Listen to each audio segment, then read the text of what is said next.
दे लो, कितना भी समझा लो, कितनी भी बुक्स लिख लो, कितनी भी वीडियो बना लो, फिर भी जाके हमें उसी लड़के को डेट करना है जो इस दुनिया का सबसे बड़ा टॉक्सिक लड़का है। मतलब हमारे आजू बाजू जितने भी लड़के होंगे ना, जितने अच्छे लड़के, उनमें से हम सबसे ज्यादा टॉक्सिक लड़के को चूज करते हैं और उसको जाके डेट करते हैं और उसके साथ हम साथ साथ है कि गाने गाते हैं। और ऐसा नहीं है कि हम यही रुक रहे हैं, ऐसा भी नहीं है कि अगर हमें पता चल गया कि सामने वाला टॉक्सिक है तो हम भाई सब खत्म कर दे, अपने आप को प्रोटेक्ट करें। नहीं नहीं नहीं, हम लड़कियां यहाँ नहीं रुकती, हम वेट करती हैं कि कब ये लड़का सुधरेगा, कब ये लड़का टॉक्सिक लड़के से हेल्दी लड़का बन जाएगा, इसका हम वेट करते हैं। हमें लगता है कि ये अब ठीक होगा, फिर हमें लगता है कि ये अब ठीक होगा, और फाइनली हमें रियलाइज होता है कि भाई ये कब ठीक होगा। तो ओ प्यार में अंधी लड़की, आप लोगों को मैं एक बात बता दूं कि ये कभी ठीक नहीं होगा। जब आप बुढ़े हो जाओगे ना और आपके मुंह में दांत नहीं रहेंगे और आपके पेट में आंत नहीं रहेगी, ये तब भी इतना ही टॉक्सिक रहेगा, ये कभी नहीं सुधरने वाला। नमस्कार, कैसे हैं आप सब? आई होप सब बढ़िया चल रहा हो और कहीं भी कुछ गड़बड़ी हो तो समय के साथ वो सही हो जाए। It's me Aarushi, your favourite YouTuber. Shout out to this cutie जिन्होंने हमें इस वीडियो का सजेशन दिया है। पर ऐसा तो है नहीं कि ये बस इनकी दिक्कत है, ये तो यूनिवर्सल सब लड़कियों की दिक्कत है। अगर कोई एक ऐसा टॉपिक है ना जिसपे बैठ के लड़कियां एक साथ कुछ डिस्कशन कर सकती है, तो ये वो टॉपिक है कि भैया हम उसी लड़के के प्रति अट्रैक्टिव क्यों फील करते हैं जो एकदम टॉक्सिक होता है, जो हमारी कोई इज्जत नहीं देता, जो हमें बिल्कुल भी भाव नहीं देता। ऐसी क्या वायरिंग है हमारे अंदर? तो चलो सखी, आज हम पता करते हैं कि ऐसी क्या दिक्कत है हम में। Reason number 1, past behaviour and childhood trauma. अगर आप ऐसी फैमिली में बड़े हुए हैं ना जहां आपके पेरेंट्स और आपके केयर गिवर बहुत ज़्यादा कंट्रोलिंग थे, हमेशा आपके डिसीजंस वो लेते थे, आपको बहुत ज़्यादा कंट्रोल करते थे और आपको कोई इंडिपेंडेंस नहीं थी, तो ज़्यादातर चांसेस यही हैं कि बड़े होकर आप ऐसे लोगों के प्रति अट्रैक्टिव फील करोगे जिनके ट्रेट सेम होंगे। ऐसे लोगों के प्रति आपको अट्रैक्शन होगा जो ज़्यादा टॉक्सिक होंगे, जो आप कंट्रोल करेंगे, जो आपको आपकी इंडिपेंडेंस नहीं देंगे, आपके लिए डिसीजंस लेंगे। क्यों? क्योंकि आपने बचपन से यही सीखा है कि प्यार का मतलब ही यही है। ठीक है, बचपन से आपको यही दिखता आया है तो आपने यही सीखा है। And as we all know कि बचपन में जो हम चीज़ें देखते हैं, जो चीज़ें हम सीखते हैं, हम उन्हें सच मान लेते हैं। आपको ये पता ही नहीं है कि रिलेशनशिप में इंडिपेंडेंस भी होती है। रिलेशनशिप का मतलब ये नहीं है कि कोई आके आपके सर पे बैठ जाएगा और आपको कंट्रोल करेगा। आप एक इंडिविजुअल इंसान हो और आपको पूरे पूरे राइट्स हैं डिसीजंस लेने के। तो आपको ये सब बातें पता ही नहीं है, इसीलिए आप ऐसे लोगों के प्रति अट्रैक्टिव फील करते हो जो आपको कंट्रोल करते हैं। क्यों? क्योंकि आपने देखा ही यही है। और दूसरा, हो सकता है कि आपके पेरेंट्स एक टॉक्सिक मैरिज में रहे हो। फॉर इंस्टेंस, अगर आप मेल के प्रति अट्रैक्टिव फील करते हो तो हो सकता है कि आपके फादर एक टॉक्सिक हस्बैंड रहे हो आपके मदर के प्रति। ठीक है, वो उनको चीट करते हो, वो लॉयल ना रहे हो, वो कम्युनिकेट ना करते हो, ठीक है, वो उनको ज़्यादा अटेंशन ना देते हो, या जो भी कुछ रीज़न है, आपने यही देखा है और आपको ऐसा लगता है कि यही रिलेशनशिप की परिभाषा है, यही रिलेशनशिप की डेफिनेशन है। और इसीलिए आप बड़े होकर आप उन्हीं लड़कों के प्रति अट्रैक्टिव फील करते हो जो टॉक्सिक होते हैं, जो चीट करते हैं, जो लॉयल नहीं होते, जो ठीक से कम्युनिकेट नहीं करते, जो ठीक से इमोशनली इंटेलिजेंट नहीं होते। क्यों? क्योंकि आपने ये सब सीखा है। We feel attractive towards the same kind of love जो हमने बचपन में या तो देखा होता है या जो हमने फील किया होता है। ठीक है, आपके पेरेंट्स की मैरिज या आपके केयर गिवर की मैरिज, उनका जो रिलेशनशिप था अपने पार्टनर के साथ, वो आपके लिए एक एग्जाम्पल है। आपको ऐसा लगता है कि ये ही होता है और इसी पे बेस हम लोग डेवलप कर लेते हैं 3 अटैचमेंट स्टाइल। ठीक है, पहला है सिक्योर अटैचमेंट, दूसरा है अवॉइडेंट और तीसरा है एंग्शियस। सिक्योर अटैचमेंट स्टाइल होता है हेल्दी लोगों का, जिनको पता है कि रिलेशनशिप में कैसा रहना है, जिनको ये पता है कि अपने पार्टनर को कैसे ट्रीट करना है, जिनको ये पता है कि आपको लॉयल रहना होता है, आपको कम्युनिकेट करना होता है, आपको इमोशनली इंटेलिजेंट रहना होता है, जिन्हें सब चीजें पता है, जनरली जो हेल्दी लोग हैं। दूसरा होता है एंग्शियस अटैचमेंट स्टाइल, वो लोग जो अपने रिलेशनशिप को लेकर या जो अपने पार्टनर को लेकर बहुत ज्यादा इनसिक्योर फील करते हैं, जिन्हें बस यही डर लगा रहता है कि कब उनका पार्टनर उन्हें छोड़ के चला जाए, कब उनका पार्टनर उन्हें चीट कर दे, कब उनका पार्टनर किसी और के पास चला जाए। और तीसरा होता है अवॉइडेंट अटैचमेंट स्टाइल, वो लोग जो अपने और अपने पार्टनर के बीच डिस्टेंस बना लेते हैं, जो ठीक से कम्युनिकेट नहीं करते, जो ठीक से मैसेज का रिप्लाई नहीं करते, जिन्हें ऐसा लगता है कि उन्हें दूर रहना है। ठीक है, और आप लोगों ने नोटिस किया होगा कि आजकल ज्यादातर ट्रेंड में क्या चल रहा है सोशल मीडिया में, अवॉइडेंट अटैचमेंट स्टाइल। आपने देखा होगा कहीं ना कहीं की लड़कियों ने इतनी ज्यादा फैंटेसीज बना रखी है कि भाई कोई ऐसा लड़का मिल जाए जो उन्हें भाव नहीं दे रहा है, उनके मैसेज का रिप्लाई नहीं कर रहा है। मतलब पता नहीं क्यों, ऐसा क्यों करना है, क्यों रहना है ऐसे इंसान के साथ जो आपके कॉल का ठीक से रिप्लाई नहीं दे रहा है, आपके मैसेजेस का ठीक से रिप्लाई नहीं दे रहा है। नहीं दे रहा है तो नहीं दे रहा है, ठीक है, भाड़ में जा। और इस चीज को ज्यादा डिटेल में समझने के लिए ना आई वुड सजेस्ट यू कि आप ये बुक है अटैच, इसको आप रीड करें और ये पता नहीं उल्टी क्यों दिख रही है, मुझे नहीं पता कि इसको सीधा कैसे दिखाना है, पर आप इसे रीड करें। जहां तक रही ना चाइल्डहुड कंडीशनिंग की बात, तो आप नोटिस करोगे कि हमारी सोसाइटी में, मतलब इंडियन सोसाइटी में, और सोसाइटी का तो मुझे नहीं पता, पर लड़कियों को ज्यादातर यही सिखाया जाता है ना कि चीट करा तो क्या करा, वो क्या हो गया, पति तो तुम्हारा ही है, वापिस तो तुम्हारे पास ही आ गया, तुम्हें छोड़ के तो नहीं गया। लड़कों को तो थोड़ा ज्यादा गुस्सा आ ही जाता है, मार दिया तो क्या हुआ, एक आधा थप्पड़ ही तो है, आके सॉरी तो बोला ना, क्या हो गया। तो आप रियलाइज करोगे कि ज्यादातर लड़कियां ऐसे बड़ी होती हैं जिन्हें ऐसा लगता है कि अच्छा ये सब तो नॉर्मल है, लड़का है उसका तो नेचर ही ऐसा होता है, इतने चरित्रहीन होते हैं कि किसी पे भी दिल आ जाता है, इतना गुस्सा आता है कि किसी को भी मार देते हैं। तो कुछ लड़कियों के लिए ये अपब्रिंगिंग बहुत नॉर्मल है, उन्हें लगता है कि यही सत्य है, which is very sad. I just want कि हर लड़की जो रिलेशनशिप में है, या जनरली भी हर लड़की को पता हो कि कोई अगर आपको चीट कर रहा है, कोई आपको मार रहा है, तो वो अनहेल्दी है, ये कोई हेल्दी रिलेशनशिप के साइंस नहीं है, ये कोई ट्रू लव नहीं है। लव तो छोड़ो, ये तो बदतमीजी है। Reason number 2, good girl syndrome. देखो ये तो ऐसा कुछ नहीं होता कि कोई गुड गर्ल है कोई बैड गर्ल है, तो सोसाइटी के स्टैंडर्ड्स है कि जो लड़की पार्टी कर रही है तो वो तो बैड गर्ल है, और जो लड़की पार्टी नहीं कर रही है वो तो गुड गर्ल है। ठीक है, सबके अपनी अपनी लाइफ चॉइसेस होती है, जिसे पार्टी करना है करे, जिसे पार्टी नहीं करना ना करे। इससे कोई क्या ही पता चल जाएगा कि कौन गुड है कौन बैड है, मतलब कुछ भी वाहियात बातें हैं ये तो। पर ज्यादातर टाइम आप ये बात नोटिस करोगे, जो गुड गर्ल्स होती है ना सोसाइटी के हिसाब से, जो मतलब एकदम शरीफ होती हैं, किसी के साथ कभी जोर से बात नहीं करना, बस अपने काम से काम रखना, मतलब से मतलब रखना, पढ़ाई से पढ़ाई करना, ऑफिस से ऑफिस जाना, ज्यादा कुछ भी नहीं, कोई कंप्लेंट नहीं है उनके लिए, वो ही लड़कियां जाके इस दुनिया के सबसे बड़े टॉक्सिक इंसान को डेट कर रही होती हैं। और आप लोग सोचते हो ओ बेटे ऐसे कैसे हो गया, इसने कैसे इसे डेट कर लिया।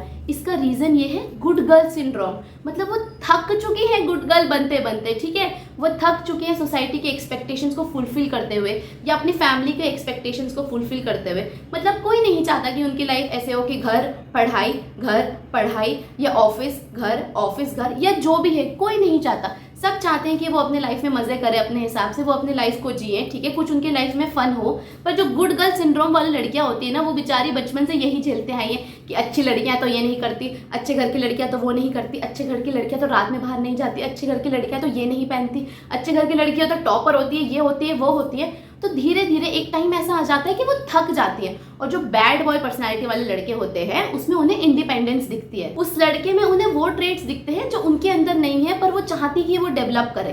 तो उन्हें ऐसा लगता है कि उस लड़के के साथ रह के उन्हें फन फील होता है, इंडिपेंडेंस मिलती है, क्योंकि उनके अपनी लाइफ में तो वो है नहीं, वो चाहे भी तो ऐसा नहीं कर पा रही है, क्योंकि फैमिली से सोसाइटी से उनपे इतना प्रेशर है। उनको उनकी पर्सनैलिटी में वो सब चीजें दिखती हैं जो वो करना चाहती है, कि भाई घूम रहा है फिर रहा है मजे कर रहा है, कोई उसको डांट रहा है तो उसको कोई फर्क नहीं पड़ रहा है। इसीलिए ज्यादातर टाइम भोली भाली शरीफ लड़कियां ये टॉक्सिक गाइस के चक्कर में आ जाती है, क्योंकि या बैड बॉय के चक्कर में आ जाती है, क्योंकि उनको उनकी पर्सनैलिटी में कुछ ऐसी चीजें दिखती हैं जो उनकी लाइफ में नहीं है, और वो चाह के भी वो नहीं ला पा रहे हैं, क्योंकि मतलब उनके पेरेंट्स उनका समाज उनको खा ही जाएगा। मतलब आप इमेजिन करो कि कोई लड़की है जो घर से स्कूल, स्कूल से घर से स्कूल, बस वही उसका लाइफ रहा है, और वो अचानक से बोलता है कि मम्मी मुझे पार्टी करने जाना है, या मम्मी मुझे नाइट आउट पे जाना है, तो उसकी मम्मी के पैरों पे तो जमीन, नीचे से जमीन खिसक जाएगी, उसकी मम्मी का तो दिमाग खराब हो जाएगा, सब उसको डांटने लगेंगे, सब उस पर इतना प्रेशर बनाएंगे। तो इसलिए वो बेचारी अपने घर पे या कहीं तो बोल नहीं पा रही है। तो उस लड़के के साथ आके उसको ऐसे इंडिपेंडेंस फील होता है। आप लोग समझ रहे हैं। Reason number 3, dating a toxic guy is just like gambling.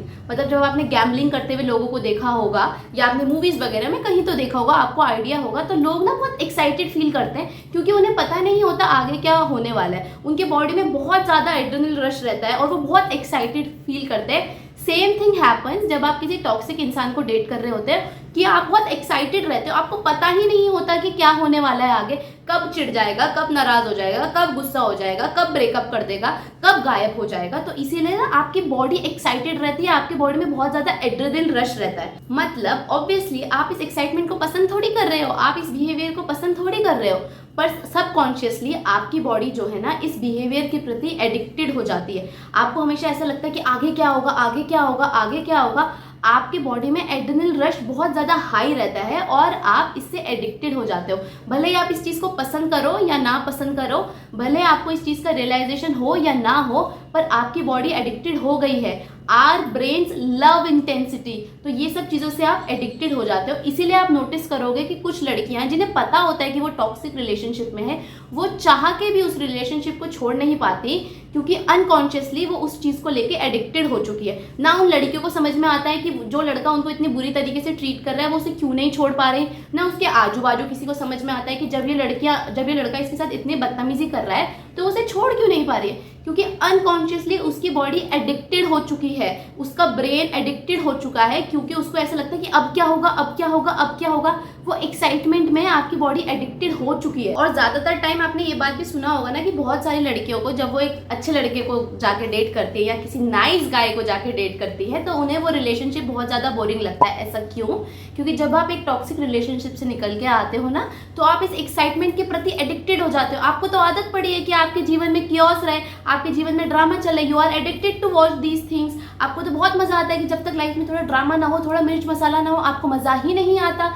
जब आपको रियलाइज होता है कि भाई ये लड़का तो बहुत अच्छा है, ना तो चिल्ला रहा है, ना कुछ ड्रामा मचा रहा है, ठीक से कम्युनिकेट भी कर रहा है, गायब भी नहीं हो रहा है, मेरी रिस्पेक्ट भी कर रहा है, तो आपको बोरिंग लगने लगता है। क्यों? आपके जीवन में एक्साइटमेंट ही नहीं है। जब तक आपके जीवन में ऐसा ना हो कि आगे कोई आप पे चिल्ला दे, कोई आपके साथ बदतमीजी कर दे, मजा ही नहीं आता। क्यों? क्योंकि आप एडिक्टेड हो चुके हो अपने इस ड्रामा से। पर कोई बात नहीं, आपको ये बात पता चल गई। और अगर आप किसी टॉक्सिक रिलेशनशिप से निकल के आए हो तो आपको खुद को हील करना है। और जब आप हील हो जाओगे तब आपको रियलाइज होगा कि किसी हेल्दी पर्सन को डेट करने में और किसी टॉक्सिक बंदे को डेट करने में कितना ज्यादा डिफरेंस होता है। Reason number 4, our idea of love is so messed up. Let us just put our hands together. Boyfriends के बॉयफ्रेंड्स, महा बॉयफ्रेंड्स, कबीर सिंह। मतलब आप इमेजिन करो, जब कबीर सिंह रिलीज हुई थी तो कुछ लोगों के सपने थे, कुछ लड़कियों के सपने थे कि उनका बॉयफ्रेंड कबीर सिंह के जैसा हो। पागल हो क्या? मतलब आपको क्या चाहिए कि कोई आपके चांटे मारे, कोई आपके साथ बदतमीजी करे, कोई आपके लाइफ के डिसीजन खुद ले, कोई आपके फादर की डिसरिस्पेक्ट करे?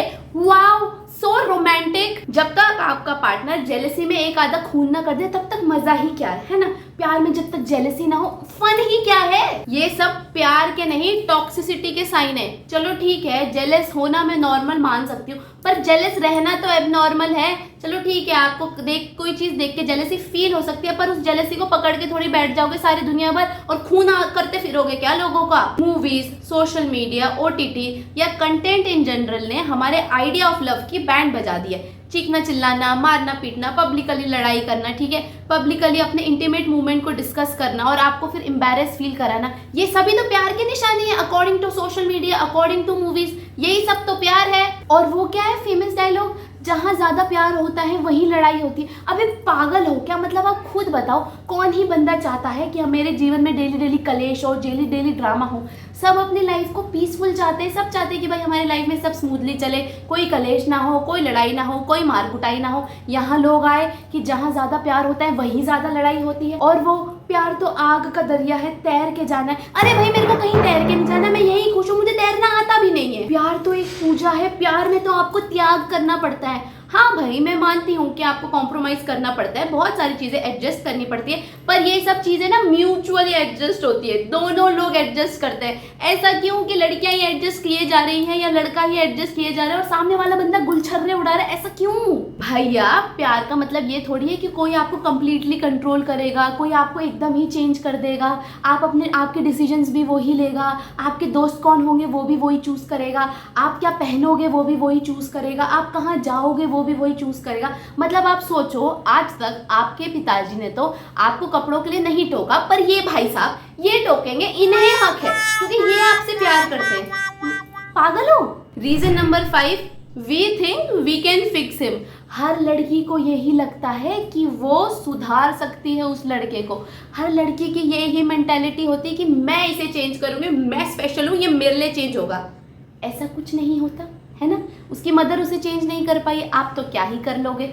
और जगह का तो मुझे पता नहीं, पर इंडिया में तो ऐसा ही है कि हर चीज का सोल्यूशन शादी है। अगर लड़का ज्यादा दारू पीता है, इसकी शादी करा दो, सुधर जाएगा। अगर लड़का इररिस्पॉन्सिबल है, इसकी शादी करा दो, इररिस्पॉन्सिबल बनेगा, सुधर जाएगा। अगर लड़का चरित्रहीन है, इसकी शादी करा दो, जब शादी हो जाएगी ना तब अपनी बीवी के साथ ही रहेगा। मतलब इंडिया में हर चीज का सोल्यूशन क्या है? शादी, शादी। और लड़कियों की फैंटेसीज होती है ना कि भाई मैं इसे बदलूंगी, मेरा प्यार इसे चेंज करेगा। Don't you think it's embarrassing to tell somebody irrespective of their age कि रिलेशनशिप के क्या रूल्स होते हैं, रिलेशनशिप में आपको लॉयल रहना पड़ता है। ये बहुत ज़्यादा डिसरिस्पेक्टफुल है कि आप अपने एक्स के साथ टच में हो। मतलब छी भाई, हम बैठ के ये थोड़ी समझाएंगे किसी को, ये तो आपको पता होना चाहिए। क्या ही फर्क पड़ता है कि आपकी क्या एज है, इतने बड़े हो गए हो, ये बैठ के बताओगे क्या किसी को? आपके जीवन में इतना बिल्लापन है कि आप किसी को चुनोगे और उसको समझाओगे कि बैठ भाई, मैं इतनी वैल्यू हूँ, मेरे जीवन में करने के लिए कुछ नहीं है, मैं तेरे को आज समझाती हूँ कि रिलेशनशिप में क्या क्या करना होता है। ये करोगे आप बैठ के? Isn't it embarrassing? Reason number 6, we have very low self esteem. हम खुद से ही प्यार नहीं करते। हमें लगता है कि हम तो एकदम नकारा है, हमसे कौन ही प्यार करेगा, हमसे ज़्यादा बुरा इंसान तो कोई इस दुनिया में नहीं। तो जब कोई जेन्युइनली हमारी लाइफ में आता है और जेन्युइनली हमें पसंद करता है तो हमें लगता है तुझ में कोई दिक्कत है, तू मुझे कैसे पसंद कर रहा है, मैं तो खुद को पसंद नहीं करती। और अगर कोई ऐसा इंसान है जो हमें पसंद नहीं करता, जो हमें भाव नहीं देता, तो हमें ऐसा लगता है कि भाई अगर ये हमें कोई भाव नहीं दे रहा ना तो ये मतलब ये अच्छा इंसान है। समझ रहे हो? हम खुद ही खुद की वैल्यू नहीं करते, हम खुद ही खुद की रिस्पेक्ट नहीं करते, हम खुद ही अपने आप को कोई इज्जत नहीं देते। तो इसीलिए जो हमें इज्जत देता है ना, हमें वो पागल लगता है, हमें लगता है उसमें कोई दिक्कत है। और जो हमें इज्जत नहीं देता, जो हमें भाव नहीं देता, हमें लगता है ये तो इस दुनिया का सबसे ज्यादा समझदार इंसान है, ये तो बहुत ही ज्यादा वैल्यूएबल है, मुझे तो इसी को डेट करना चाहिए। हमें लगता है जो खुद से आगे से हमें पसंद करता है वो तो बेवकूफ है। और दूसरा, कभी कभी क्या होता है ना कि कोई इंसान अगर हमें पसंद नहीं करना तो हम प्रूव करने पे लग जाते हैं कि भाई मैं तो तुझे प्रूव करके दिखाऊंगी कि मैं कितनी अच्छी बंदी हूँ, मैं तुझे प्रूव करके दिखाऊंगी कि मैं कितनी अच्छी इंसान हूँ। आपके जीवन का फिर एक ही लक्ष्य है, उस इंसान को प्रूव करना कि आप कितने अच्छे हो। पर क्यों? हमें किसी को प्रूव क्यों करना है कि हम अच्छे हैं? हम अच्छे हैं, हमें पता है, पर दिक्कत क्या है, आप लोगों को यही नहीं पता कि आप अच्छे हो। हमारी सेल्फ एस्टीम ही इतनी डाउन है, हम खुद ही से खुद की वैल्यू नहीं करते। तो अगर सामने कोई ऐसा इंसान आता है ना जो हमारी वैल्यू नहीं करता, तो हम पीछे पड़ जाते हैं कि तुझे तो मैं प्रूफ करके दिखाऊंगी कि मैं कितनी वैल्यूएबल हूँ। क्यों करना है किसी को प्रूफ? किसी को समझ आता है तो ठीक है, और किसी को नहीं समझ में आता तो भी ठीक है। भाई अगर आपको मेरी वर्थ पता चल रही है, बहुत अच्छी बात, आप बहुत ज़्यादा समझदार हो। पर अगर आपको मेरी वर्थ नहीं पता चल रही तो फिर आप अपने आप पे काम करो भाई, आपके अंदर कोई दिक्कत है, मैं तो हूँ ही अच्छी।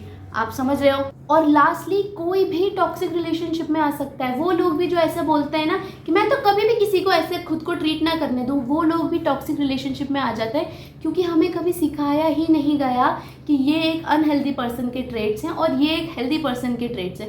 तो हमें कभी समझ ही नहीं आता।